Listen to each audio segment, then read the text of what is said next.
basement here, okay? It does look similar to the PD. You go back? Okay. This is, this basement occupies about 12,000 square feet, and it's all made for storage. So the hospital just put this anchor fence up there to start bringing all their records on board. They spend tons of money for storage space downtown, even in the old hospital, to store all their old medical records. And some of them you can't get rid of, you just can't get rid of. You have to keep them for a long time. So that's why they did this. What I need to talk to you about is, this whole building is heated with geothermal heat.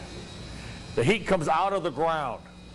What we did is, back in 2008, we did some experimentation here and did some calculations, some computer calculations that proved to us that if we went with a geothermal heat, if we had $2 oil, the payback would be about 12 years. If the oil went up to $3, it would be about 8 years. If the oil went up to $4, it'd be payback in about 3 or 4 years. So the reason why we did this is there was a $400,000 premium to go with geothermal heat.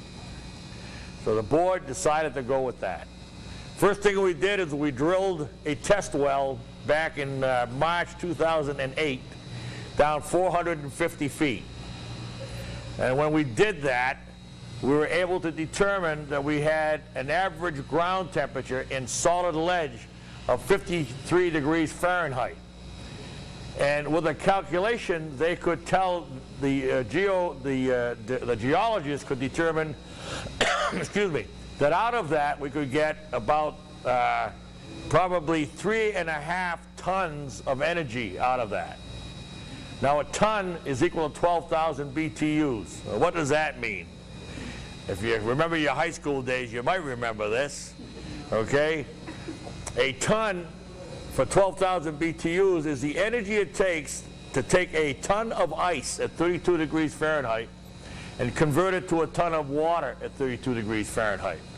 So you haven't changed the temperature, you just changed the state from a solid state to a liquid state, and that's a ton. In here we have a 130-ton heat pump. And what does a heat pump do? It can transfer energy. And what we have going through the wall here are manifolds. Each pair of those pipes is connected to 6 wells that are outside, buried 450 feet in the ground, 15 feet apart. And down those wells, each well, there's a piping system that goes all the way to the bottom and comes back up again. So we don't use any groundwater. If we did, we'd be getting into all kinds of trouble with the radon and all kinds of state regulations. So we don't have to do any of that. We do treat the water that goes down there. We filtered it till it was clean. We also treated it with a polypropylene glycol in order for it to be able to go into sub-freezing weather. If the ground gets cold, gets below 32, theoretically we can still get heat out of it. How many know what a heat pump is? Okay.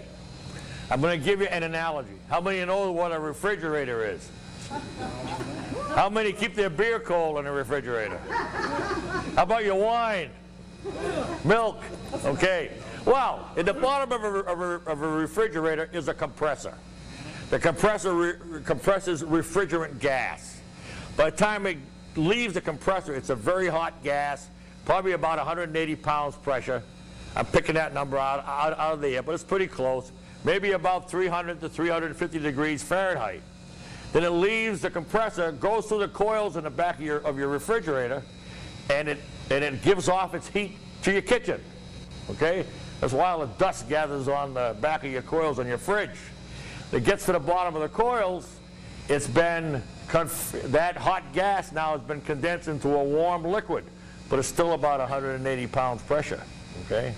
Then it goes up to your freezer, and it's allowed to expand from a very small volume into a very large volume at a very low pressure of probably about 45 pounds. The characteristics of the refrigerant causes it to drop its temperature to about 25 below zero. So it cools off all the stuff in the freezer, goes down, cools off the beer, goes back to the compressor again, okay? Now, if I could change the direction of the refrigerant flow from the compressor, here's what I could do. If I change the flow to leave the compressor, okay, go right up to the freezer, we could take that hot gas and use what's inside the freezer and the refrigerator to condense that gas into a liquid. Then we'd send it to the coils in the back of the refrigerator, allow it to expand, and we could cool off your kitchen and air condition your kitchen through your coils in the back of your fridge and turn your refrigerator into an oven of about 325 degrees Fahrenheit. So we have heat pumps here. We have a 130-ton heat pump. It has 10 individual heat pump modules, and each one can do exactly as I described. It can either take heat out of the source water coming out of the ground, or it can put it back in again. If it takes it out, it pumps that heat up to air handlers that are way up in the attic in the top of this building, and allows us to heat the air that is providing all the heating, ventilating, and air conditioning for this room. At the same time, on the other end of the heat pump, it's producing water at 45 degrees Fahrenheit, very cold, sends that up to the same air handlers and is able to cool the air as well. Does everything. The good part is we predict that this building, which is about 165,000 square feet, will cost us about $1.48 per square foot per year for heating, cooling, lighting, and running all the pumps. Conversely, the existing hospital now has oil-fired heat, has direct expansion air conditioning, electric air conditioning, and all the lighting. The cost to do the existing building is $6.48 a square foot per year, times 165,000 square feet. That's a lot of money. If you do the math, it's about a 70% difference in cost. And somebody has asked me on the tour I did earlier today, do you plan on doing the same to the rest of the hospital? Well, who knows? But I've already laid out a deep well field for the hospital here, so we can put up to about another 200 wells here. So let's go to the heat pump rule.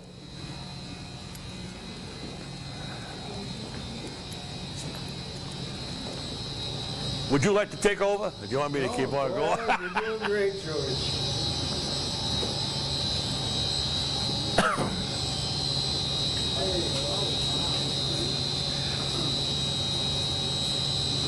So this very quiet piece of machinery here, there are two modules here, two heat pump modules, one behind the other.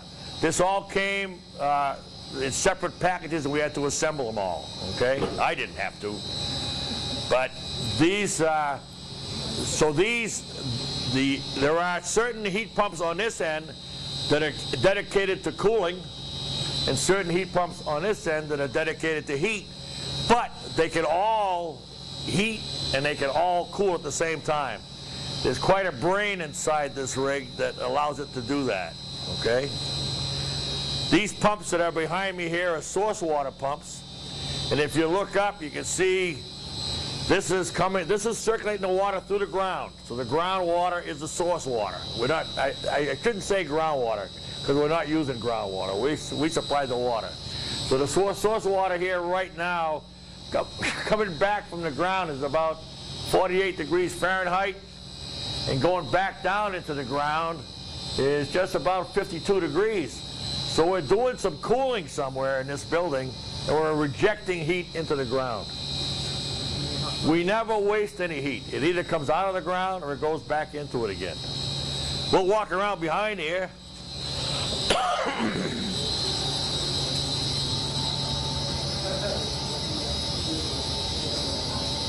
You don't go around either side of the machine, doesn't matter.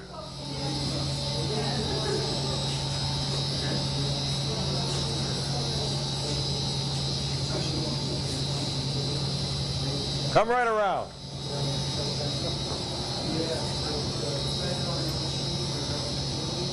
You're going to stay.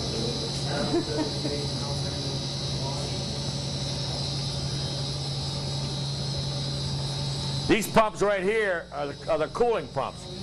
So they're circulating chilled water up to the air handlers up in the attic to provide cooling. And right now, where the water coming back from up above is about 46 degrees Fahrenheit, and the water going up is about the same. So there is no load on the system right now, but it's maintaining 45-degree temperature water.